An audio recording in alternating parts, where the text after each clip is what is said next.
안녕하세요. 크립토TV입니다. 오늘은 우리에게 익숙한 국내 4대 거래소에 대한 장단점을 알아보도록 하겠습니다.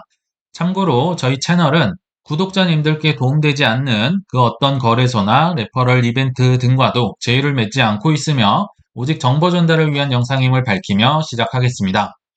자, 국내 4대 거래소 장단점 업비트부터 바로 들어가 보겠습니다.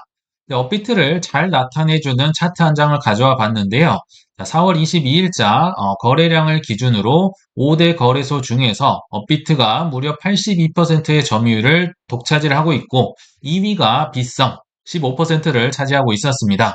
그리고 약 3% 내외를 이 작은 비중을 코인원과 코빗과 고팍스가 나눠 갖고 있다. 그러니까 업비트를 제외한 모든 거래소는 그렇게 경영하기가 쉽지 않다. 예상을 해볼 수가 있겠죠.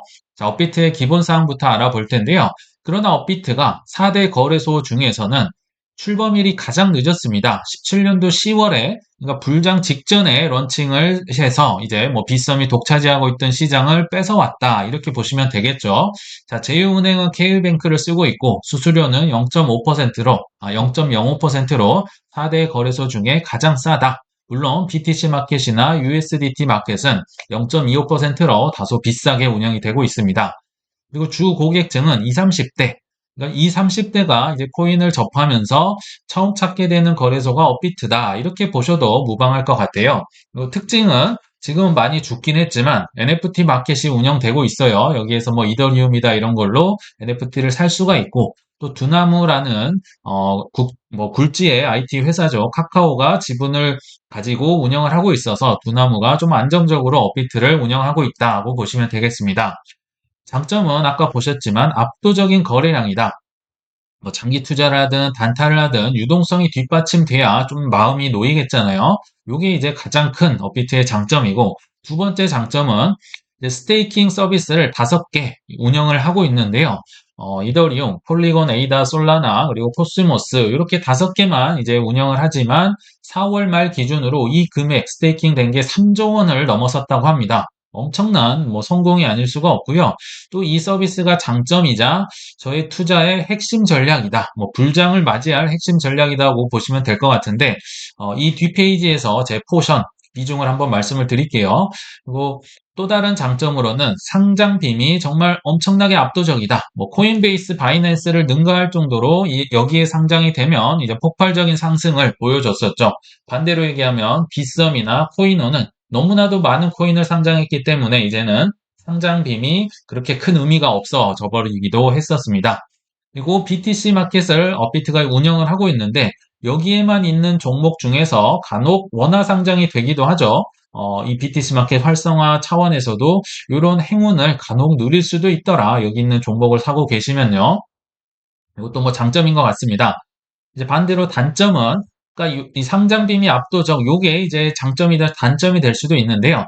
그만큼 상장을 너무 안 하더라. 두나무의 상장 조건이 매우 까다롭고 또 워낙 압도적인 일이니까요. 정부에서 두나무를 굉장히 괴롭히고 요구를 많이 하기 때문에 상장 코인이 적어질 수밖에 없다. 요게 이제 단점인 것 같아요. 그래서 요게 이제 치명적인 뭐 나름 단점일 뭐 거의 뭐 유일한 단점이 아닐까 생각이 듭니다. 그리고 또 하나의 단점, 사용자 친화 인터페이스. 이게 왜 단점이냐 하실 수도 있겠는데, 제가 볼 땐 그렇습니다. 업비트가요, 사실 수수료도 싸고, 너무나도 빠르고 쉽기 때문에, 이게 단타를 치기에 최적화된 뭐 인터페이스다, 거래소다고 보시면 될 것 같아요. 그래서 이게 단타를 치려면 다 업비트로 뭐 세력이든 개미든 가는 경향이 있고요. 또 워낙 이 뭐 플러스다 마이너스다 이게 너무나도 잘 나타나져 있잖아요. 만약 해외 거래소를 쓰면 뭐 내가 얼마를 투자를 했는지 몇 퍼센트인지 뭐 속도도 느리고 막 뭐 또 USDT를 사줘야 되고 막 이런데 업비트는 그런 게 전혀 없기 때문에 참 공포와 환희를 최적화되게 가장 빨리 느낄 수 있다. 그래서 이게 이제 장점이자 단점이다고 좀 보셔도 좋을 것 같아요. 제가 그냥 개인적인 생각이었습니다. 자, 그럼 아까 그 5종의 업비트 스테이킹 제가 한번 계산을 해봤거든요. 제가 업비트에 있는 스테이킹을 좋아했기 때문에 다섯 개 중에 코스모스를 제외한 네 가지 코인을 이제 스테이킹을 떨어질 때마다 뭐 사고 또 스테이킹 누르고 사고 또 누르고 해서 제가 뭐 얼마를 스테이킹 했는지 뭐 1년 전에 사놓은 거, 2년 전에 사놓은 거 워낙 섞여 있어서 사실 계산도 잘 안 되거든요. 평균 단가나 이런 거. 근데 그래도 이거 뭐 영상 찍는 김에 한번 계산을 해보니까요. 업비트 안에 이제 저의 전 뭐 코인 중에 한 90% 이상은 업비트에 있었고요. 그 중에서도 업비트 스테이킹 4개 종목에 모든 저의 비트코인을 뺀 모든 알트코인의 53%가요. 요 4개 종목에 들어가 있더라고요. 저도 이걸 계산해보고 깜짝 놀란 거죠. 야, 이게 저의 불장과 뭐 경제적 자유를 이끌어줄 핵심 멤버들이다 보시면 될 것 같아요. 여기 보시면 이더리움 3%, 코스모스 16%, 에이다 뭐 2.6, 솔라나 한 7% 줬었는데 좀 떨어졌네요. 폴리곤도 약 5% 정도. 그럼 왜 코스모스는 안 했느냐? 물론 코스모스 좋은 코인이고요. 코스모스 계열의 코인들도 다 괜찮게 봅니다만 저는 개인적인 기준이 10%를 넘게 이자를 준다? 이게 장기적으로 유지가 될 수 있을까 의심이 들기 때문에 7%가 넘는 그 어떤 뭐 예금이다, 뭐 아무것도 전 하지 않습니다. 이게 그냥 개인적인 성향이기 때문에 안 했다. 뭐 괜찮은 코인이다. 요거는 말씀을 드리고요.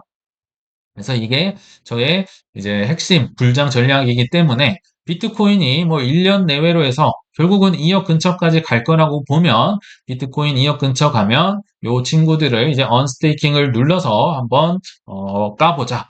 이제 팔아보자. 이런 이제 개인적인 계획을 갖고 있다고 보시면 되겠습니다. 자, 이제 두 번째 거래소 빗썸의 장단점 알아보도록 하겠습니다. 기본 사항을 보실 텐데요. 출범일은 13년도 12월, 그러니까 코빗 다음으로 이제 두 번째로 생성된 거래소다.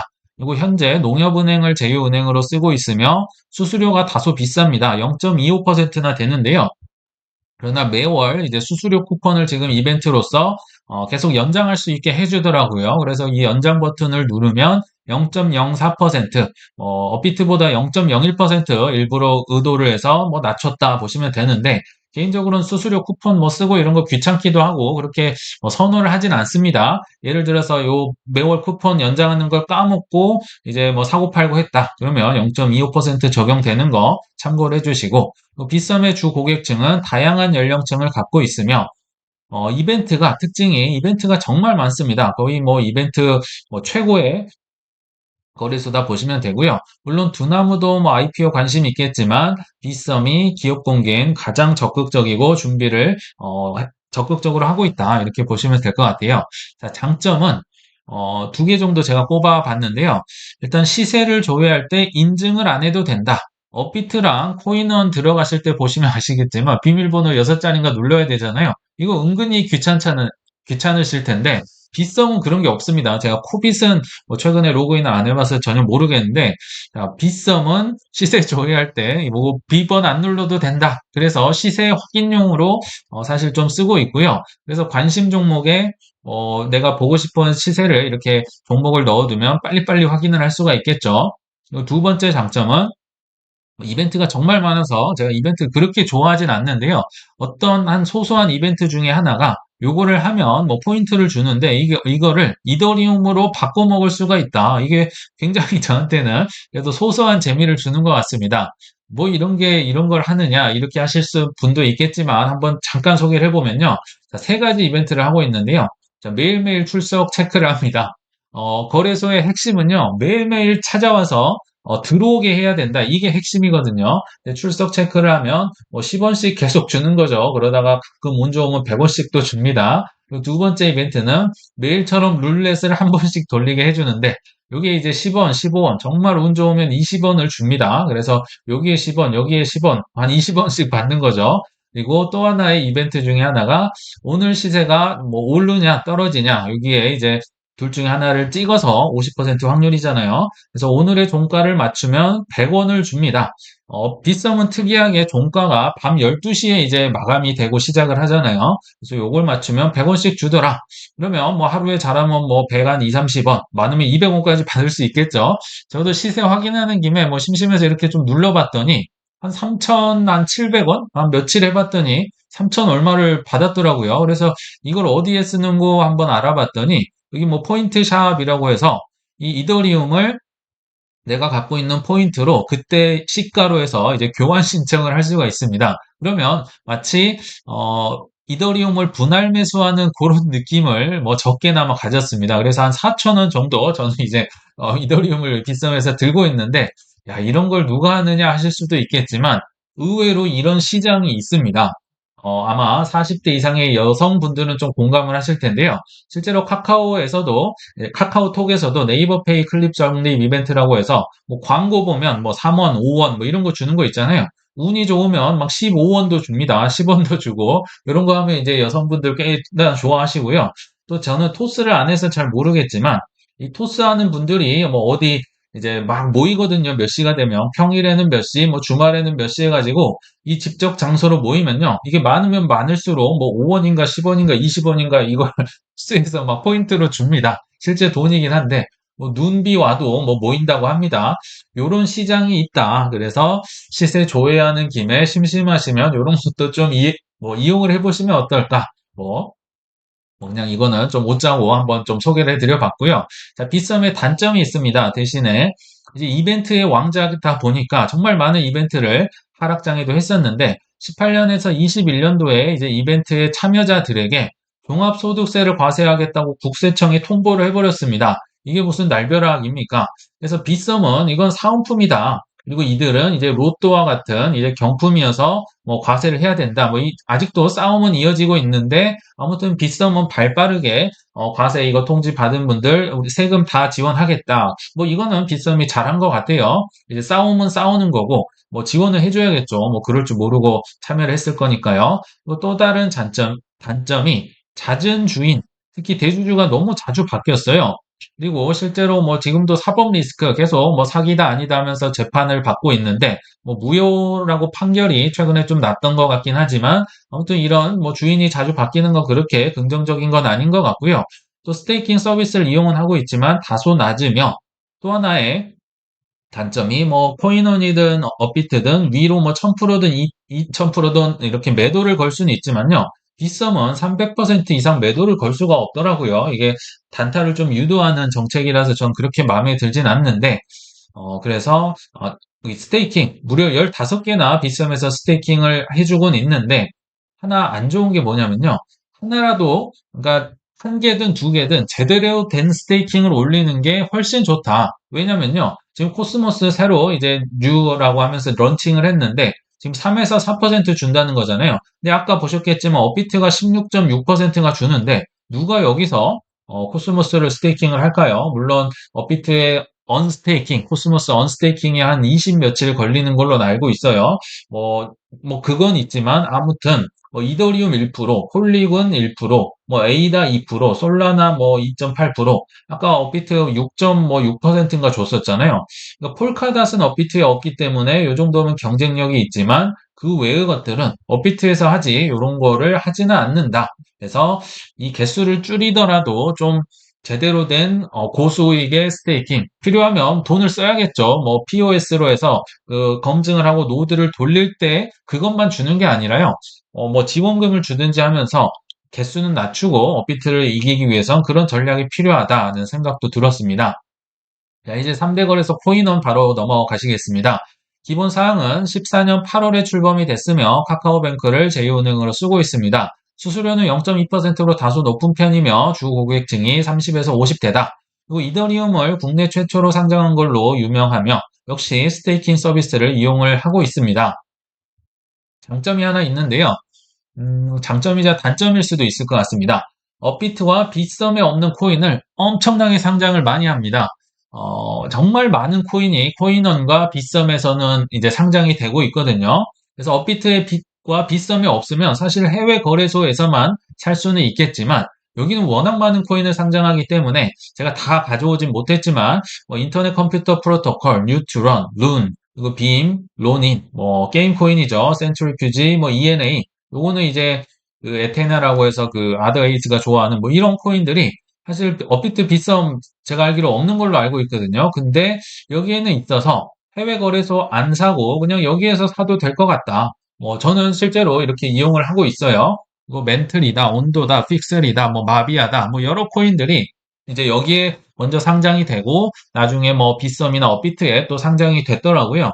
이런 코인들이 워낙 많으니까 실제로 해외 거래소 불편한 게 한두 개가 아니잖아요. 그래서 저는 좀 해외 거래소 비중을 요새 낮추고 있고 그냥 똑같은 거 있으면 거래량 별로 없어도 그냥 코인원에서 불장 때 팔리겠지 하고 여기에서 좀 주로 사는 편입니다. 요거는 저에게는 이제 해외 거래소 비중을 낮출 수 있는 좋은 장점이다는 생각이 들고요. 또 하나의 장점이 채팅창이 있는 거를 아실지 모르겠습니다. 굉장히 많은 수다를 떨 수가 있고 또 하나 코인리스 그 속보를 전달해 주는 앱과도 연결이 돼 있습니다. 이게 왜 좋냐면요. 거래소는요, 사람들이 많이 들어와야 되는데, 그거를 유입할 수 있는 재미를 줄 수 있고, 속보를 줄 수 있기 때문에 이건 괜찮다. 제가 한번 캡처를 해봤는데요. 자, 코인원이 잘하고 있는 거, 여기 보시면, 자, 관심 종목, 거래소, 간편거래, 인사이트 이렇게 있잖아요. 종목이 4개만 있는 거, 메뉴가 4개만 있는 거 굉장히 잘하는 겁니다. 요게요, 5개를 넘어가면 절대 사람들은 다 하나하나 눌러보지 않습니다. 3, 4개만 넣는 게 좋고, 그 중에서도 코인리스 속보를 가져와서 좀 눌러볼 수 있게 해놓은 건 잘한 것 같고요. 또 두 번째 채팅창, 뭐 사실 종목별로 채팅창이 있으면 가장 좋은데 코인원도 워낙 거래량이 낮기 때문에 전체 채팅창이 하나가 있고요. 여기서 무슨 얘기 하느냐? 월드 가자, 온도 가자, 뭐 도지 가자, 페페 130 뚫어보자, BCI, 페이코인 가자, 페페 가자, 뭐 이런 게요. 사실 인간 지표를 확인하기도 좋고 또 뭐 여러 코인들 갖고 있는 코인들 가지고 뭐 서로 으쌰으쌰 이런 재미가 있어야 사람들이 이제 들어야 되잖아요. 사람이 드나들지 않으면 거래소는 힘들어질 수 있기 때문에 이 두 개의 전략은 매우 좋다. 나중에 뭐 코빗도 좀 써봤으면 좋겠다. 이런 생각이 들었습니다. 자, 세 번째. 단점이 있죠. 거래량이 심하게 적습니다. 코빗도 적지만 코인원도 그에 못지않게 적어서 심지어 종목은 많은데 이제 거래량이 적으면요. 이제 마지막 거래량 순위로 해서 뭐 밑에서 한 20번째까지는요. 이게 거래량이 아예 0인 것도 많아요. 그러니까 이게 참 심각한 것 같아요. 이 노무 상장을 많이 한 뭐 단점이다, 피해이다. 그리고 스테이킹 서비스를 하고 있지만 이자가 이렇게 너무 적습니다. 자, 데일리 뭐 스테이킹이라고 해서요. 그냥 뭐 스테이킹 버튼 안 누르고 들고만 있어도 주는 뭐 이런 건 괜찮은 장점이긴 하지만 이더리움 0.79%, 트론 뭐 0.6%, 아까 코스모스 다른 데 16% 줬는데 2.3%. 여기서 이걸 이용하는 사람이 있을까? 그러니까 이런 거는 크게 도움이 되지 않아요. 별로 도움되지 않는 건 차라리 없애버리고 그냥 뭐 잘 키운 종목 한 두세 개만 있어도 충분하다. 폴카닷은 그래도 업비트에 없기 때문에 이건 나름 경쟁력은 있을 거란 생각이 듭니다. 이런 식으로 업비트가 안 하거나 아니면 수익률을 많이 줬으면 좋겠다. 자, 이제 코빗 거래소 마지막으로 한번 알아보겠습니다. 출범일이 13년도 최초입니다. 그래서 한국 거래소의 조상이라고 보시면 되고요. 신한은행을 제휴로 하고 있으며 수수료가 뭐 예전에는 빗썸과 함께 막 무료 수수료 많이 쓰다가 이제 24년 3월 들어서 매도 수수료는 0.07% 그리고 매수 수수료는 0% 해서 좀 낮추는 이벤트를 이제 24년 3월 이후로 계속 쓰고 있다. 왜냐하면 유입이 많이 되지 않기 때문에 그렇죠. 주 고객층은 20에서 40대이며 특징은 이제 넥슨의 모회사인 NXC가 한 1대 주주 한 70% 정도 지분을 들고 있고 2대 주주가 SK 뭐 스퀘어다. 한 30% 가까이 들고 있는 것으로 알고 있습니다. 코빗에 뛰어난 장점이 하나 있습니다. 마케팅을 잘 하는 것 같진 않지만 아이디어가 참신하고 굉장히 좋거든요. 왜냐하면 뭐 정통, 뭐 조상님이기 때문에 그런 것 같은데 적립식 구매 서비스가 있고요. 묶음 구매 가능한 이런 묶음 구매 서비스가 있습니다. 이게 왜 좋냐면요. 우리 국민연금 떼가고 청약저축 떼가고 보험금 떼가듯이 매월 조금씩 조금씩 떼가서 이거를 투자를 할 수 있까? 이거 굉장한 장점입니다. 만약에 업비트나 빗썸이 이거 시작하면요. 정말 더 많은 사람들을 업비트, 빗썸이 끌어갈 거라는 생각이 들거든요. 네, 시작은 코빗이 했다. 이런 걸 좀 홍보를 하면 어떨까? 뭐 마동석이나 이런 거 뒤에서 말씀드리겠지만 다른 게 아니라 이런 이제 특장 본인만의 장점 서비스를 좀 이용을 하면 좋겠다, 홍보를 하면 좋겠다 생각이 들고요. 또 4대 거래소 중에 이제 장점이 유튜브 채널, 그리고 리서치 센터가 정말 유명하고 활발히 활동을 했었으나 피터 센터장이 지금 다른 데로 이직을 해버렸잖아요. 그래서 앞으로도 이게 잘 될 수 있을까? 이건 좀 걱정이긴 합니다. 이 코빗이 잘 이겨나갔으면 좋겠어요. 그래서 적립식 구매 서비스 한번 보시면 이렇게 적립식 구매 설정합니다. 흔히 DCA라고 하잖아요. 달러 코스트 에버리지라고 해서 이제 어떤 주기로 할까요? 매일 살까? 매주 살까? 매월 살까? 무슨 요일에 살까? 몇 시에 살까? 설정을 해서 이제 얼마씩 매수할까요? 지금 통장에 180만 원 있는데 20만 원씩 이렇게 사주세요 하면은 정말 청약 통장 국민연금 빠져나가듯이 매월 이렇게 살 수 있어서 참 굉장히 좋은 서비스 같아요. 만약 코빗이 경영난을 극복을 하고 좀 안정적인 이제 궤도에 올라간다면 저도 이 서비스를 지금은 쓰지 않지만 나중에 꼭 많이 쓸 것 같다 이런 생각이 들었고요. 또 가상자산 묶음 구매. 흔히들 ETF를 뭐 이렇게 저렇게 묶어서 팔려고도 하잖아요. 나중에 가면 그런 게 나올 텐데 코빗이 먼저 시도를 했습니다. 비트 이더 묶어서 팔고 또 뭐 비트 이더 BNB 묶어서 팔고 뭐 이런 묶음 구매가 굉장히 많거든요. 아이디어 굉장히 좋습니다. 근데 거래량이 안 받쳐주고 유입량이 적기 때문에 이게 좀 빛을 발해버렸다 이런 생각이 들고요. 그래서 코빗 유튜브 채널 보시면 5.8만 명 굉장히 성공을 한 채널이긴 한데 이 피터라는 분이 이제 이직을 해버려서 그 이후로 조회수가 좀 안 나오고 있고, 뭐 과거에 뭐 주현영이다, 뭐 마동석이다 이렇게 선정 광고도 많이 했지만 조금 주목을 받지 못하고 있다. 이게 좀 안타까운 생각이 들어서 제가 단점과 해결책을 한번 제 나름대로 제시를 해보겠습니다. 자, 유동성이 단점은 너무너무너무너무 적습니다. 지금 6년, 뭐 7년째 영업 손실 18년도 이후로 계속 뭐 50억, 60억, 40억 이렇게 계속 적자가 나고 있어요. 작년 매출이 한 16억 원인가 이 정도 됐는데 매월 매년 이 손실이 뭐 50억, 60억 이렇게 나버리니까 이게 굉장히 정말 악재인 것 같아요. 그래서 대주주들조차 지분을 좀 매각하겠다. 뭐 올해 2월에도 나왔었고 작년에도 계속 이런 뉴스가 나오고 있죠. 1대주주, 2대주주 다 뭐 팔고 싶다. 뭐 이런 식으로 뉴스가 자꾸 나오고요. 그리고 실제로 작년 10월에 이제 코비드에서 희망퇴직을 실시할 정도로 굉장히 힘든 상황이다. 그래서 제가 안타까운 마음에 정답일지는 모르겠지만 나름대로 해결책을 제시를 해봤습니다. 둘 중에 하나는 줘야 된다. 재미를 주든지 아니면 의미가 있든지 도움이 되든지 뭐 유튜브 뭐 이것과 맞닿아 있죠. 재밌는 거 보시든지 아니면 도움이 되든지 둘 중에 하나라도 해야 되잖아요. 자, 제가 하나 예를 들어 보겠습니다. 제 경험상, 과거 뭐 회사 경험상 뭐 여러 가지 모임을 좀 많이 해봤었던 것 같아요. 근데 어떤 모임이든 상관없습니다. 뭐 의사들 모임, 변호사 모임, 대학 동창회, 뭐 과학기술인 모임 다 좋습니다. 사람 수를 늘리기 위해서는 가장 좋은 거는요, 골프 대회를 주기적으로 하면 됩니다. 근데요, 제가 이거를 해보니까 이것만한 게 없는데, 이거를 제가 제안을 하잖아요. 뭐 좀 규모를 키운다든지 이렇게 윗사람에게 보고를 하면요, 다 잘리거든요. 그 이유가 뭐냐면, 아니, 좀 더 의미 있는 거, 골프 같이 노는 거 말고, 또는 뭐 강사를 좀 섭외해서 강연을 뭐 제대로 하라고 하든지, 아니면 뭐 네트워크를 확장하기 위해 뭐 누구를 이런 거 다 필요 없어요. 모임이 크려면 재미가 있어야 되거든요. 근데 사람들이요, 강연 들으려고 대표님들이 뭐 지방까지 출장을 갈까요? 그런 일은 없습니다. 그런 건 거의 드물고, 재밌어야 온다. 그래서 지역별로 아마 뭐 유지님들, 대표님들 많이 있을 거예요. 지역별로 뭐 못해도 분기, 뭐 매월 하시는 분들도 있는데, 이런 대회를 하다가 1년에 한 번 가장 날씨 좋은 한 10월쯤에는요, 전국 대회를 합니다. 그러면 뭐 대전이든 아무튼 어디든 지역이든 아무든 하면요. 지역에서 다 몰려올 겁니다. 디라선 같은 분들 다 몰려오거든요. 그래서 우리가 홍보를 그렇게 하지 않아도요. 의사 아닌 분들, 변호사 아닌 분들, 과학기술인 아니고 이 대학 동창이 아닌 사람들까지 아마 다 손잡고 데려올 겁니다. 그건 제가 해봐서 압니다. 확실합니다. 그리고 시상을 할 때 롱기스트, 니어, 뭐 메달리스트, 행운, 뭐 뒤에서 뭐 두 번째, 그 여자 롱기는 따로 해야 돼요. 여자 롱기, 니어 뭐 이런 걸요. 시상을 하잖아요.